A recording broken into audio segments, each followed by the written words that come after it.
A few thousand light-years from you right now, a star is completing the last orbit it will ever make.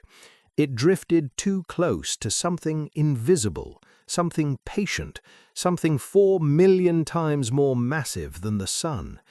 As it approaches, the star begins to stretch. The side facing the center feels gravity more strongly than the far side, and that difference pulls the star into an elongated teardrop, then a glowing ribbon, then a spiraling stream of plasma whipping around at a significant fraction of the speed of light, heating to millions of degrees and releasing more energy in a few months than the Sun will produce in 10 billion years.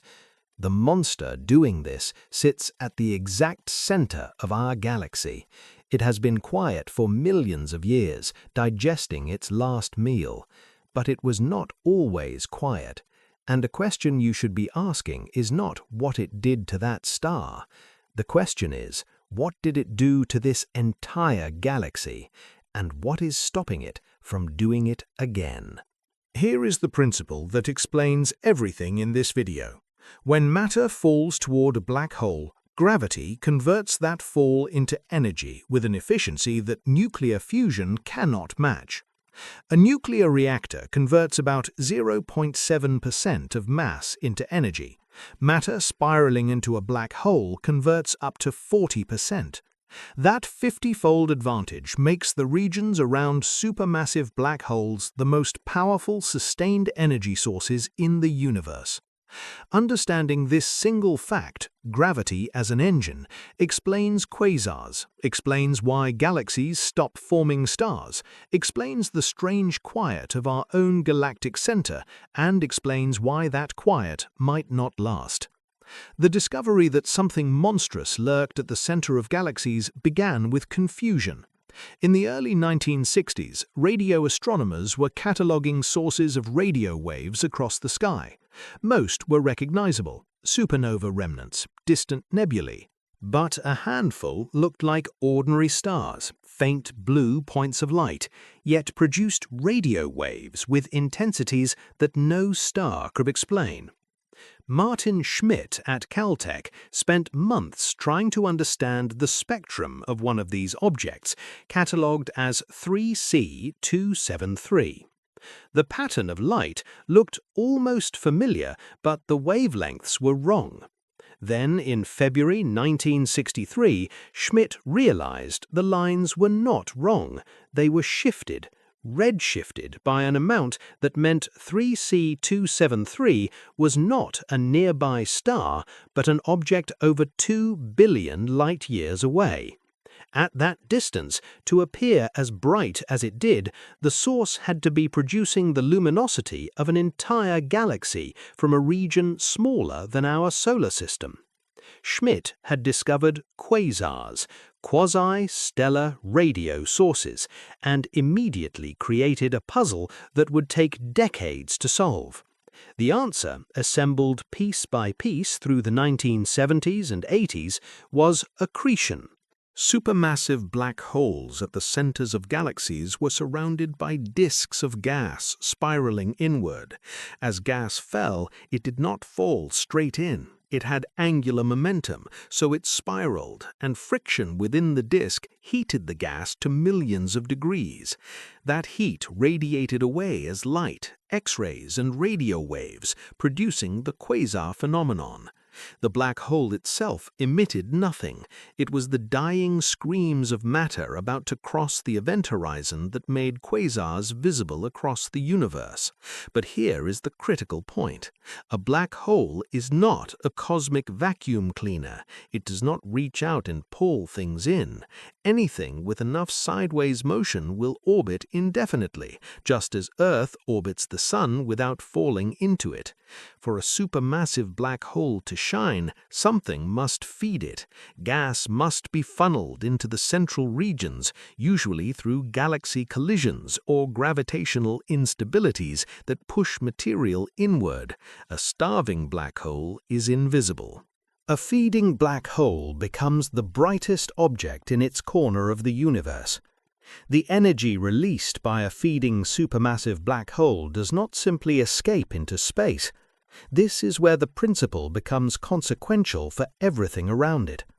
Radiation heats the surrounding gas.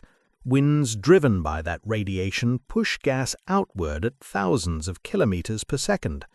In many quasars, twin jets of plasma extend for hundreds of thousands of light years, punching through the galaxy and into the intergalactic void.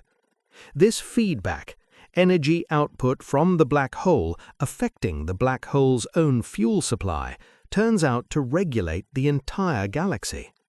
Here is how. Stars form from cold, dense gas.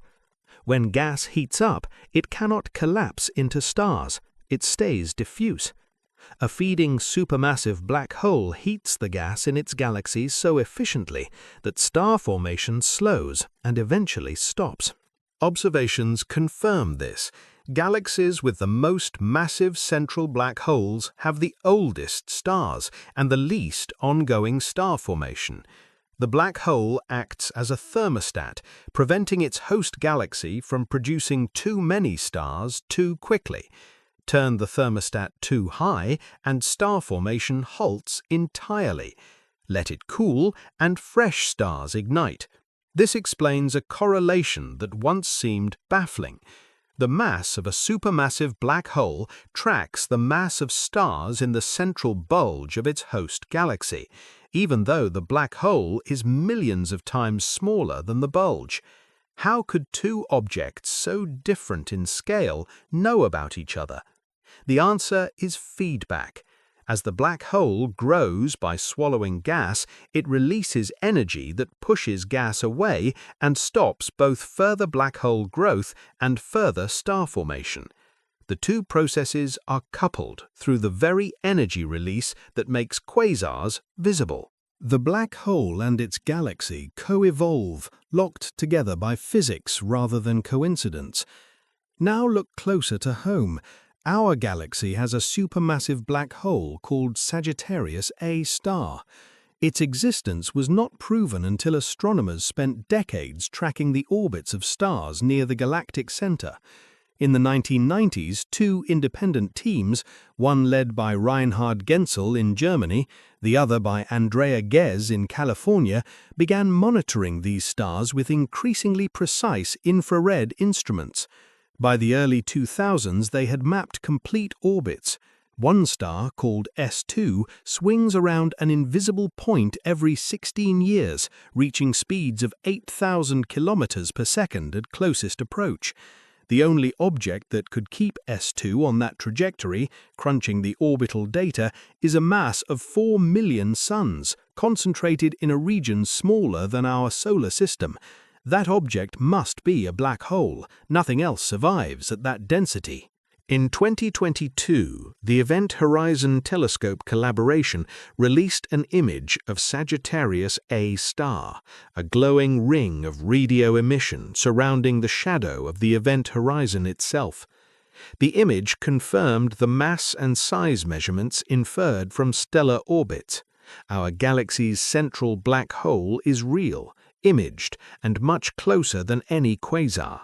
26,000 light-years away instead of billions. So why is Sagittarius A star not a quasar? Why is the night sky not blinding us with light from the galactic center? The answer is starvation. The region around Sagittarius A star has very little gas left to feed it. Whatever material once drifted inward was either consumed long ago or blown away by past feeding episodes.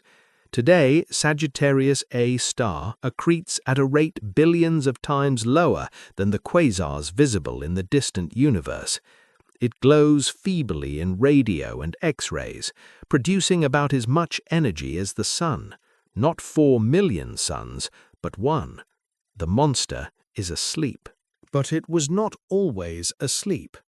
In 2010, astronomers discovered the Fermi bubbles, two enormous structures extending 50,000 light-years above and below the galactic plane, visible in gamma rays. These bubbles are filled with high-energy particles, and their shape suggests they were blown out from the galactic center by an explosive event between 3 and 6 million years ago. The most likely culprit is a feeding episode of Sagittarius A star, a sudden influx of gas that briefly turned our galactic center into something resembling a small active nucleus. For perhaps a few 100,000 years, our black hole shone brightly, drove powerful winds, and inflated bubbles that are still expanding today. Then it starved again and returned to dormancy. What would it take to wake it? Not much. A single gas cloud drifting too close, a star torn apart by tidal forces. Our galactic center is orbited by a population of young, massive stars that should not be there. Their presence suggests dense gas clouds reached the center recently enough for star formation to occur. Some of that gas may have fed the black hole during the Fermi bubble event.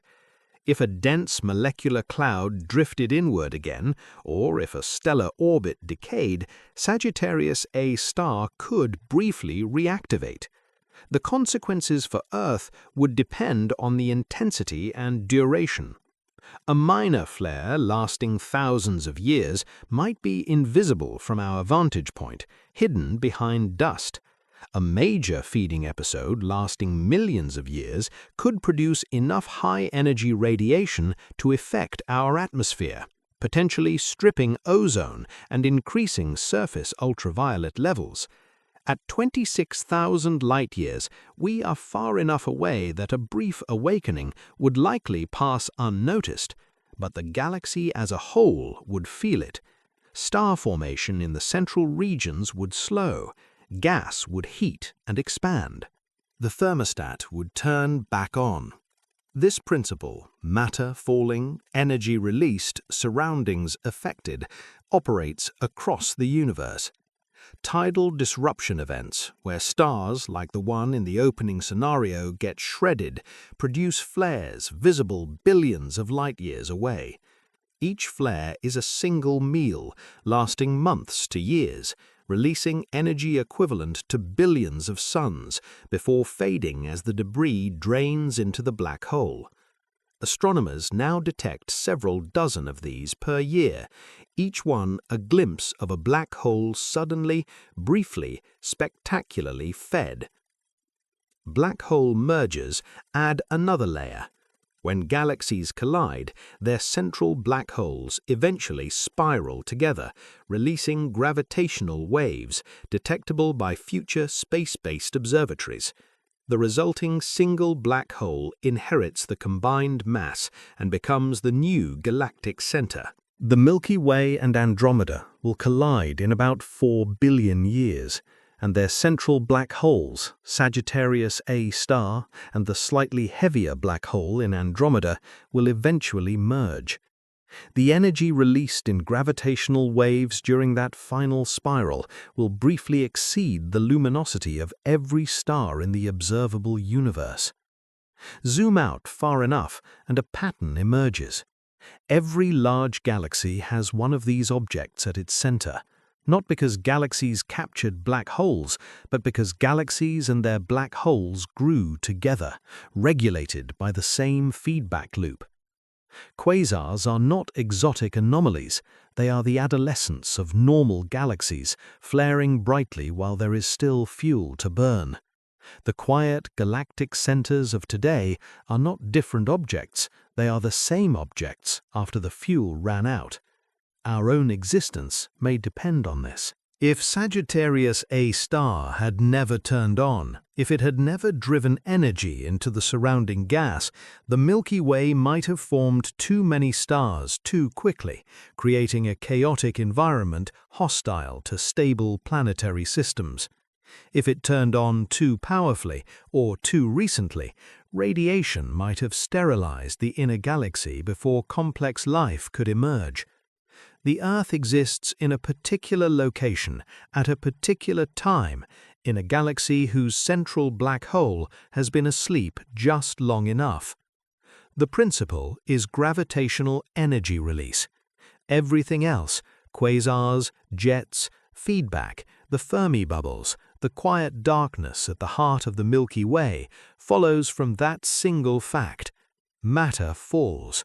Space-time converts that fall into energy, and that energy shapes everything around it, from the smallest disrupted star to the largest structures in the cosmos. The question astronomers are now asking is which came first? Did small black holes form in the early universe and gather galaxies around them? Or did galaxies form first, then build black holes from the wreckage of their earliest massive stars?